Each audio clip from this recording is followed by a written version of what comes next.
भाई नामदेव नाम निरंजन राते जाकी छान छवाई। यानी भक्त पूर्व जन्म के संस्कार से। देखो पुण्यात्मा, मंदिर में और मूर्ति की पूजा मेरे ख्याल में हिंदू धर्म में सबसे घनी है, और आज तक किसी की मूर्ति ने दूध ना पिया नामदेव ने छोड़ के। तो क्या कारण था? पिछले ही तप से होते हैं पूर्ण हंस मुराद, उनके पिछले संस्कार थे और उनसे इतना भी लाभ हो गया, लेकिन मोक्ष फिर भी नहीं था। तो मोक्ष अलग वस्तु है, और ऐसी कोई घटना किसी संत भक्त के साथ घट भी गई है तो उससे मोक्ष नहीं है। तो इसलिए ज्ञान को आधार बनाकर इस भक्ति सफर पर आप चलोगे तो सफल होगे।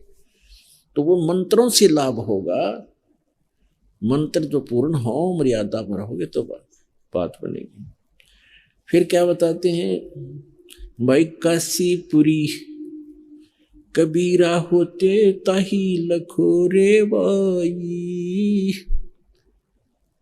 बन के सो बंजारा उतरे 9 लाख बालद आई, मन तू सुख के सागर बसरे भाई और न ऐसा यसरे। अब कहते हैं साईं इतना दीजियो जामे कुटुंब समावे, हम भी भूखे ना रहे अतिथि ना भूखा जावे। परमात्मा ने, पुण्यात्माओं देखो, परमात्मा ने हमें आकर के सब मार्ग बताए हैं।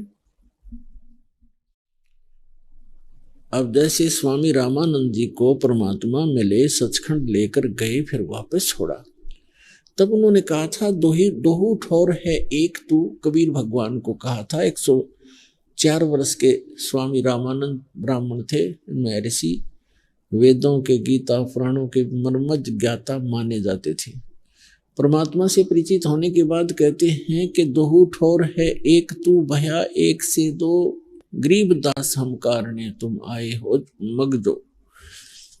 फिर क्या बताया है कि तुम साहेब तुम संत हो, तुम सतगुरु तुम हंस, गरीब दास तेरे रूप बिना और न दूजा हंस। बोलत रामानंद जी और सुनो कबीर करतार, गरीब दास सब रूप के तुम ही सिरजनहार। मैं भक्त मुक्त हुआ, मैं भक्ता मुक्ता भया, कर्म कुंड भयो नाश, गरीब दास निज ब्रह्म तुम, मेरा हो गया दृढ़ विश्वास। अब कहने का भाव ये है कि वो परमात्मा ही यहाँ आकर के एक जीवन जीते हैं, एक अच्छे नागरिक का रोल भी करते हैं, भूमिका करते हैं, एक अच्छे भक्त की भूमिका भी करते हैं। दास कबीर, दास कबीर, कबीर दास। सर्वसमर्थ होते हुए कहा कि यहाँ के लोक में ये लोक सब नकली साहबों का है, और यहाँ जो साहब बनेगा वो खराब होगा, और जो दास बनेगा उसका वो पार होगा।